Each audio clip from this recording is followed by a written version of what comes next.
We are back now, and we are joined once again by Jamelle Bouie, columnist over at the New York Times, here to break down this week in news with us. Jamelle, thank you so much for coming on. Thank you for having me. So, important news week. Trump booked in Georgia. We got that illustrious mugshot. What do you make of the news or like some of the reporting that he wanted this booking to happen in prime time, and then also paired with his strategic return to Twitter, which is essentially his attempt to fundraise off of this? I mean, I think Trump, he is, if nothing else, an old-fashioned showman, and the way he sees it is there's no such thing as bad publicity, right? And so he can he gets this booking, this mugshot, he poses for this mugshot very obviously. I wouldn't be shocked if he spent the day practicing that pose. And he can use it to fundraise, he can use it to rally his supporters, make him look persecuted. I mean, all sorts of things. I think he views it as unambiguously a good opportunity press-wise for him. And I don't think he seriously thinks anything is going to really happen to him. I think that's the other piece of this. So I think from his perspective, it makes total sense to want to turn this into like an event of sorts. I happen to think that maybe he should take it a little more seriously, given the state of his legal team and the extent to which, for each of these indictments, whether the state one or the federal one, the prosecutors appear to be quite serious about this. But I think for Trump sees it as, this is another episode of the Trump show. Do you really think that it hasn't sunk in for him that this is serious? Because it seems like at least his presidential campaign is somewhat frantic in it's existential for him, in that if he does not win the presidency, there's a very good chance he's going to prison/jail. And I don't know, it's hard to psychoanalyze him because he's so insane. But there has to be some understanding there, I would imagine. Yeah, that's the thing, right? I think if you look at his decision to run for president in the first place, if you look at this campaign, it's clear that he understands on some level that the difference between winning and losing, as he suggested, will be the difference between being able to be free and maybe be in prison, or at least be under serious legal scrutiny for the rest of his life. At the same time, I don't think he can release himself from the compulsion to attract attention and get press.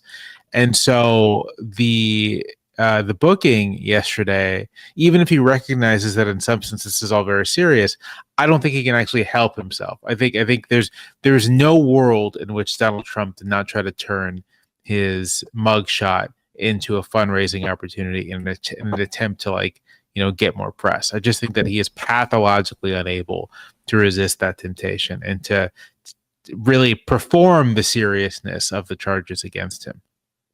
Certainly. And I mean, just reflecting on the nature of these charges as well, it can get lost in the spectacle. But this was an attempt, a well thought out attempt to overturn the democratic results of an election involving a variety of, now what's it, 19 co-conspirators, including Donald Trump in this instance for Georgia. And in the federal indictment, there's 6 co-conspirators plus Trump.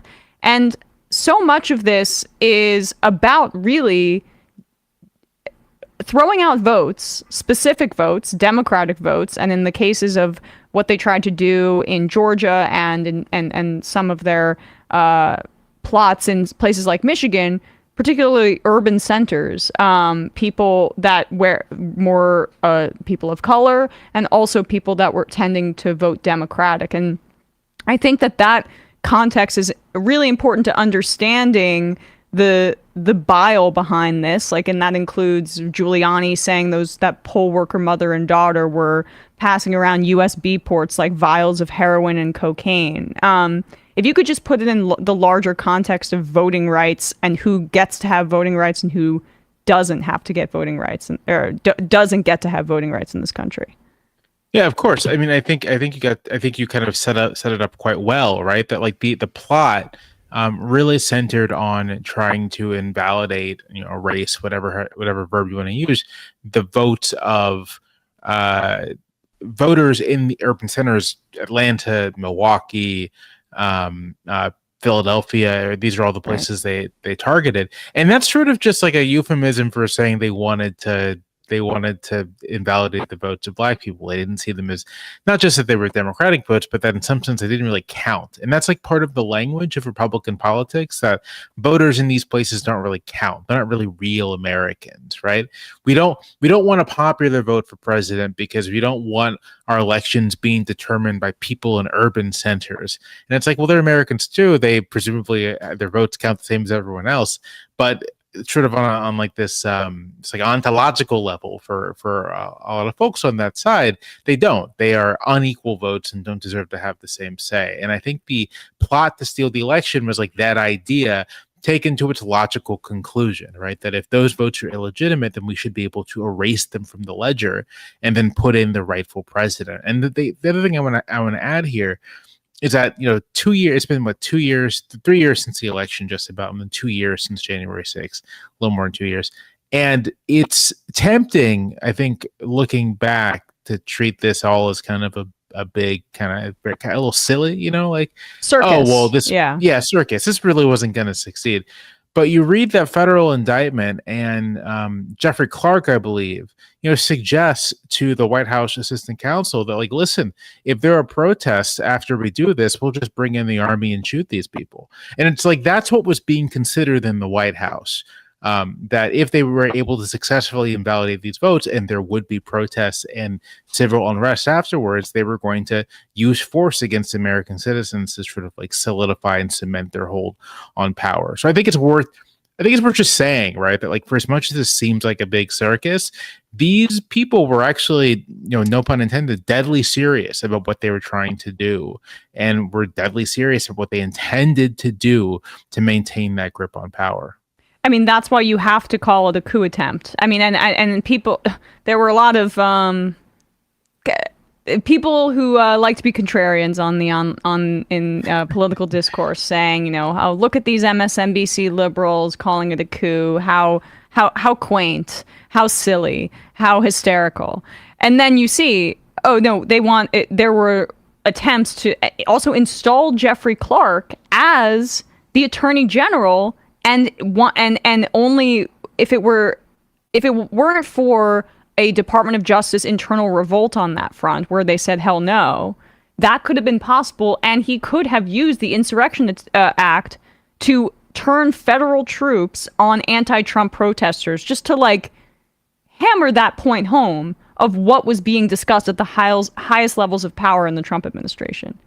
Right, and I think a lot of people have this temptation to kind of dismiss that as talk, but like at the level of presidential politics, at those levels of power, talk isn't simply talk. Talk represents an exercise of power. And so if people in the White House are discussing these sorts of tactics in furtherance of a plot to overturn the results of the election, that is the most serious thing one can imagine in a democracy, in an ostensibly democratic country. It is something that deserves, if not political scrutiny, then certainly some legal scrutiny, and that's what we're getting now. But I think I myself have even fallen into the habit of kind of talking about this as like, oh, this is a clown show.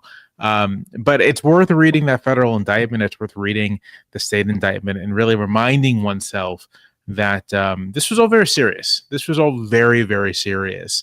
And the difference between a world, or the distance between a world in which it failed, the one we live in, and a world in which we succeeded, isn't that far, right? It amounts to sort of like a relative handful of people making the right choices and decisions at critical points. But those people didn't have to be there. Could have been other people, could have been less scrupulous people, could have been less honest people, and we would have had a very different outcome. And I think that's something to remember. Certainly. And while in the public, they're, I think, using this free speech defense, which really doesn't hold any muster, because it wasn't the speech. The federal indictment goes to great lengths to say that the speech is protected. It was the plots, the fraud attempts, the actions that followed. They can't use that in court, I think, to any real degree. What it seems like they're zeroing in on is you can't get a fair trial in D.C. because, right. You can't get a fair trial in Fulton County because, Fani Willis. And it's kind of boiling underneath the surface. But in May, Brian Kemp signed a law that allows for the removal of prosecutors who aren't sufficiently tough on crime was, I guess, the motivator that was stated on its face. But it's being fast-tracked to go into effect in October, which means that there's a possibility that the Republican legislature in Georgia could remove Fani Willis from her position in the midst of this critical moment. And I mean, now that's really a terrifying prospect, at least in terms of the precedent that it sets. I'm not sure it would kill the investigation. I doubt it would, but still. Right. I mean, I think, or the trial, I should say. Yeah. Right.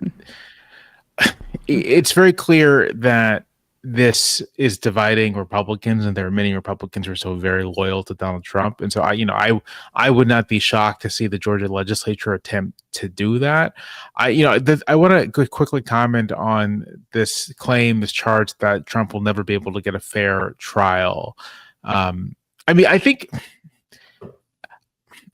because he's Donald Trump, he's a former president, right? That does add the inherent difficulty that if people are polarized on anything, it's their views of Donald Trump, and everyone has one, and that's like a real consideration. But I've been on a jury. I was on a week-long jury, and I will say people take that very seriously, and I think we have a habit of underestimating the degree to which Americans will take their civic duty seriously when they're presented to them seriously. When you say this is a thing to take seriously, and this is the thing to the best of your abilities, you're going to need to be unbiased and non-partial.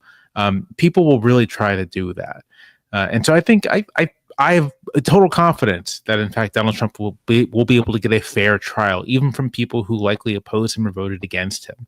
I think the idea that he can't, that it's impossible, is in fact kind of buying into one of the conceits of that whole ideological movement, which is that the entire, apparatus of the state, of the government, is biased against us, and so we have to dismantle it to get fairness. Like, no, people are capable of being fair. People are capable of being non-partial. And this process, I'd say, has been nothing but fair. If Donald Trump were any other person in America, the book would have been thrown at him years ago, right?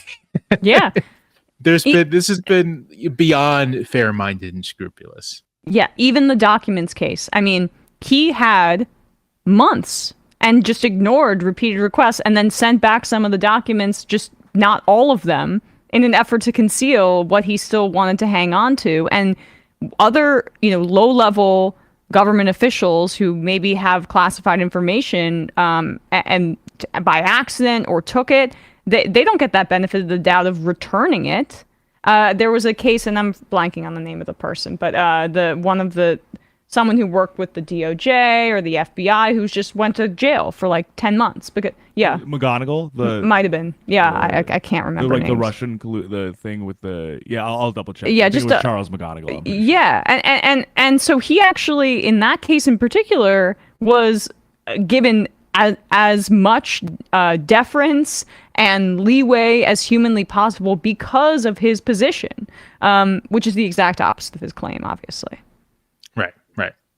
Yeah. So, insane stuff. But speaking of the guy that's leading in the Republican polls by 40, 50 points, there was an audition for the B team or the C team over on Wednesday. I was gonna say over the weekend, but it hasn't been that long. On Wednesday, what was your take about that debate? Because it was a very odd exercise of nobody appearing presidential, because they all seem to be have some collective understanding that this isn't any real exercise without the front runner being here. And I also found it odd that none of them really went after DeSantis at all. Yeah, I mean, you suggested this was the C team, and I kind of think it's the C team too. There's individual critiques you could make of each of the people on the stage, right? That like Ron DeSantis, for being someone who's supposed to be this like pugilistic fighter type, was actually quite passive and unimpressive and a little whiny every time he was questioned anything. Tim Scott, who I've seen in a variety of circumstances, who's usually kind of gregarious and good natured on the stump, is like utterly listless on the stump, like sort of struggling to make his point. Vivek Ramaswamy is, the worst possible like Model UN kid ever imaginable, placed on stage. And fast talking, but not really much there. I mean, you can kind of go down the list, but the thing that struck me the most was that the relative weakness of this field is, I think, actually a testament to how much Donald Trump's dominance really is papering over all of these like profound problems within Republican politics, and that there's an extent to which the unwillingness of Republican office holders and elites to break from Trump in any serious way reflects a kind of knowledge that like if Trump is gone, then we don't really have that much. And you can even hear that in the messaging on stage on Wednesday, right? Everyone kind of reverted to this almost 2012, 2013 vintage language about the debt and the military and all these things. And it just felt like completely disconnected from any actual problems or challenges facing the country. It was all sort of reheated rhetoric from a decade ago. Yeah. Exactly the kind of rhetoric that when Trump ran in 2015 and 2016, he kind of just like tossed off and was like, this is ridiculous. These aren't the real problems. And his diagnosis, of course, was insane. But he did recognize that like what they were saying was not really responsive to what people were feeling or thinking or even wanted to hear. And it was just so strange how with him off the stage for the first time, Trump has not been on a stage like this. And 7 years, he's been that presence for that long. With him not there, they didn't know what to talk about. Yeah. They didn't really know how to connect. And I think it's like a demonstration of exactly how and why Trump got to where he was within the Republican Party. He kind of remains the only guy in the field with any like juice, Let's play this Nikki Haley thing, because this fits into what I wanted to talk with you about, Jamelle. Just how Vivek took the maximalist positions on all of the most brutish Republican impulses, whether it be just being incredibly, saying I want Israel's border policies down at the Mexico border, or saying the climate change agenda is a hoax, right? So giving the red meat to the base, and he has the ability to do so with no real political background.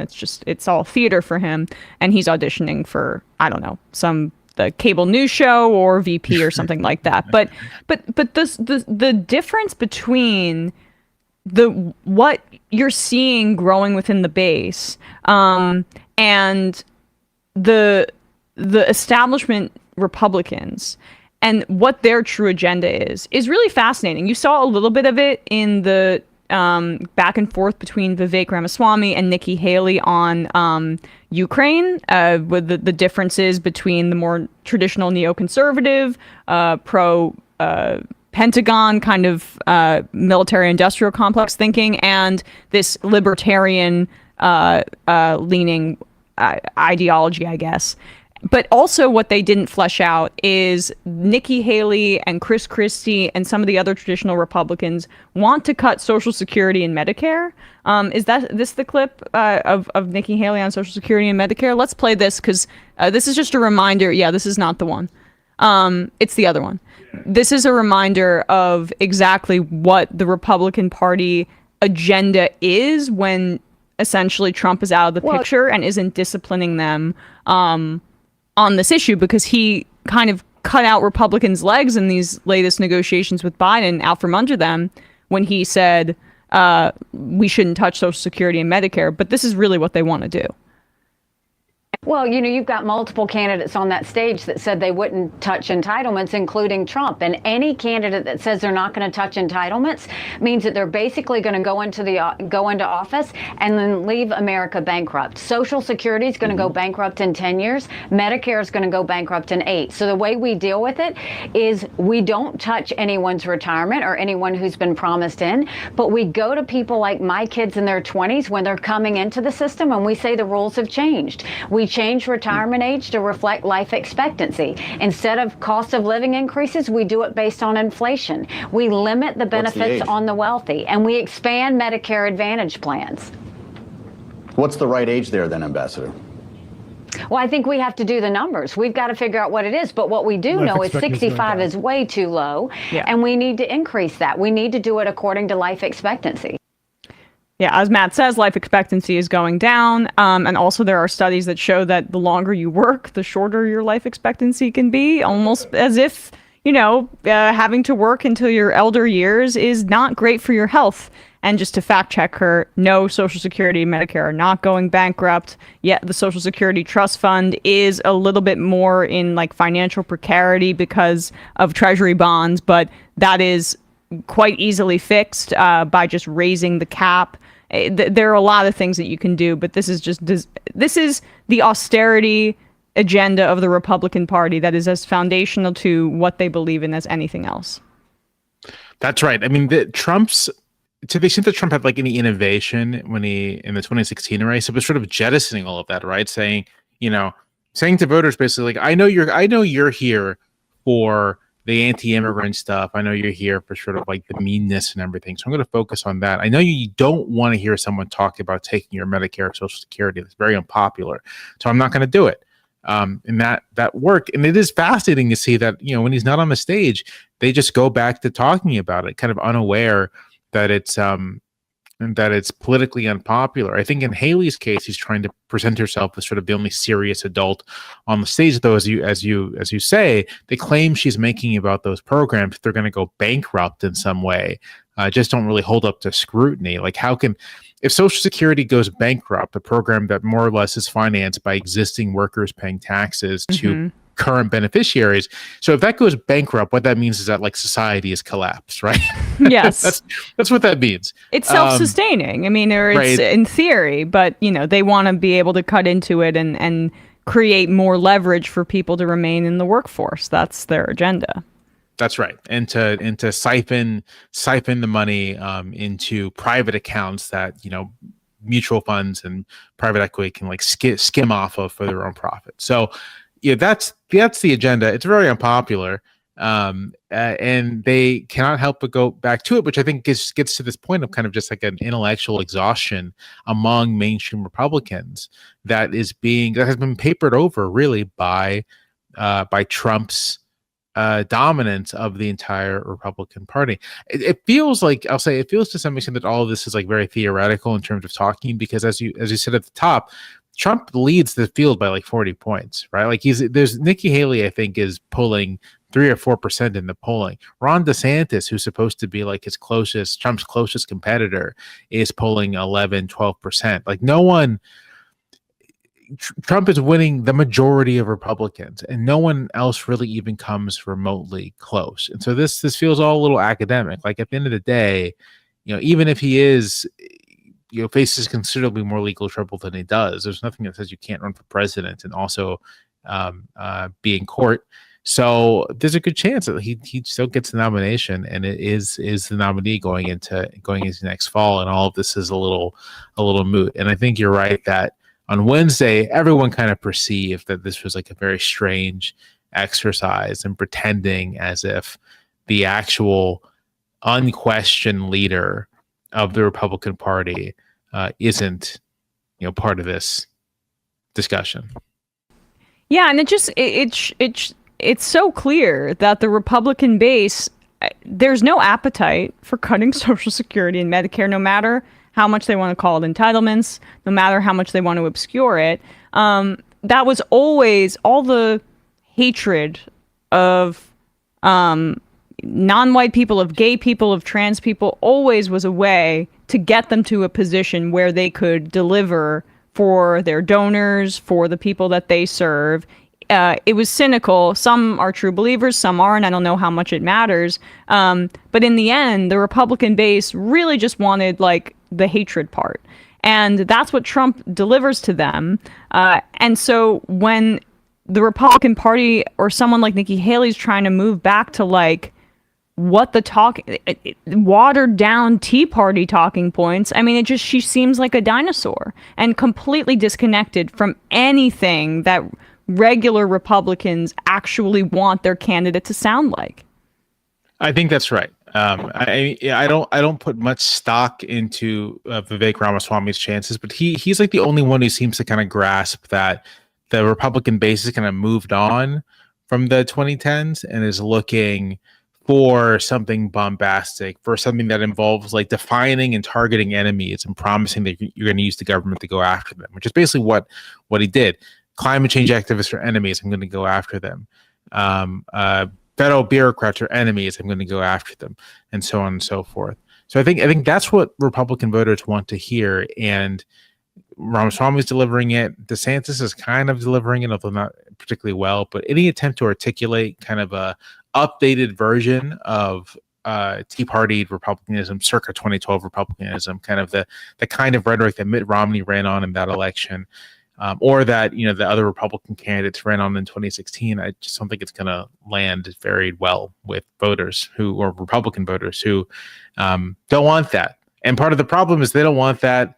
And they want a candidate who's going to deliver it to them. But most voters don't want that. Most voters don't want what Republican voters want.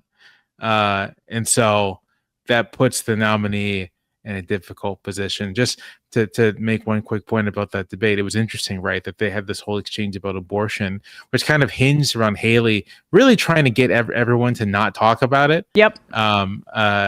Because she recognizes that, like, listen, this is electoral poison. But everyone had to mansplain it to her, right? They had to mansplain why the federal abortion was needed. Or federal abortion ban, I should say. But this is like the dilemma, right? Republican voters want to hear a nominee say, I'm going to get to Washington and I'm going to ban abortion. And most of the voting electorate hears that and they say, no, thank you. And they will vote the other way. It was interesting. I think it was really only Pence and Asa Hutchinson who said that they would do a federal abortion ban. And the rest of them, say, well, we'll leave it to the states. But honestly, just to say to have another moment of positive feelings about like the general American population on this front, just like them having their taking their civic duty seriously when it comes to being on a jury, they understand now that I think the Republicans are lying about the states' rights thing, because Lindsey Graham did them a favor by proposing that 15-week ban basically quite quickly after Roe was overturned, much to the dismay of Mitch McConnell and others. But there's no trust there on this issue, and abortion rights are broadly popular, and we'll see what happens in Ohio in November, right, when they take that up on the ballot. But this is a really Trump is a losing issue for them if he's the candidate, obviously, and abortion is, and this is perhaps the saving grace for Biden, who in any other time would be a weak candidate, but he has great negative partisanship on his side and the twin issues of like the democracy at stake and your abortion rights at stake. Yeah, I think that's right. I think we'll also want to look to the Virginia state elections in the fall, where the Republican governor, Glenn Youngkin, is really investing a lot in trying to flip the state house and hold the state or flip the state Senate and hold the state house of delegates. If he can do that, then he'll have the votes to do an abortion ban. So this election in Virginia is really being fought on the question of abortion rights, although Republicans are doing as much as they can to avoid talking about it. I think if Democrats can hold the state Senate, then that will also be give us a sense of where the public is in terms of how they connect Republicans winning elections to the future of their rights. Right, exactly. Let's briefly touch on this too, just because the planet burning in front of us is something maybe we should talk about on our program. Yeah, Maui. The images out of Lahaina, the reaction from the right of being unable to deal with it, except in terms of just insane conspiracy theories involving Chinese space lasers, and paired with what we saw on the debate stage, which was really terrifying stuff from every single candidate in response to how we can combat climate change. And as we said earlier, Ramaswamy took the maximalist position of let's burn coal and the climate change agenda is a hoax. But, we're in a very pivotal moment as the planet continues to burn. And it just seems like there still is not the political path forward to handling the scope of this crisis. And we're going to continue to see more of these things. Yeah, we are going to continue to see more of these things. Depending on how implementation works out, the Inflation Reduction Act could go a long way in at least beginning to decarbonize the American economy, beginning to address our carbon emissions. But I think you're right that these kinds of natural disasters, wildfires, flooding, extreme weather events, are going to become more frequent. There's going to be more people are going to die as a result of them. There'll be more, climate refugees internal to the United States. That's going to happen. And it's striking to see how much Republican conservative ideology just has no response to it, has no response to it that is constructive, right? I can imagine, let's say that there is a disaster south of the U.S. border and it results in sort of like attempts at greater migration to the U.S. Well, they have a solution to that. It's right to lock down the border and start shooting at people. But in terms of like anything proactive to prevent, or proactive to deal with the consequences of, there's not really anything there from the Republican Party. And I think that exchange in the debate stage, the extent to which the Republican conversation and conservative conversation around Maui, as you said, is all conspiracies and like criticism of Biden not speaking on the beach, I guess, and not really any kind of taking seriously what climate change means for human habitation, what climate change means for the safety of Americans around the country. None of that. Just a party that's completely does not take this seriously whatsoever. And the fact that this is the number one issue for young Americans, right? That was my next question. Yeah, are very concerned about. Ramaswamy has that proposal to like raise the voting age to 25 by constitutional amendment, which isn't going to happen. But you can see why a guy who thinks climate change is a hoax should also want that too, right? Like if you are aware that the number one issue for voters under 30 basically is something you're just never going to try to really address, and that's going to polarize those voters against you. Well, what do you do about that? I guess you can try to keep them from voting. But I think, I think the Republican Party, I don't think it's doomed or anything, right? Like that's always, it's silly to predict electoral doom, but it will be interesting to see how it begins to deal with the fact that there are many, many Americans entering the electorate who this is their issue. This is what they care about. This is what they want to see the government do something about. And you're saying to them, I don't even believe it exists. That disconnect, I don't understand. I don't know how they can bridge it. I mean, they're going to need some sort of new industry to capture them for them to serve at some point. Once eventually, hopefully, we phase fossil fuels out. I mean, they don't know where to go. They don't know what money to follow at this moment, is my take. Yeah, maybe that's it. I think we should never underestimate sincerity. I think there's probably a lot of sincere belief that it is actually like all overstated. But as these, we had 100-degree waters, right? Like as these events keep stacking up, it's going to be interesting to see how that political movement integrates the knowledge into its own goals. And maybe it doesn't at all. And maybe it just is in a permanent state of denial. which is bad for everyone, right? Like it would be better.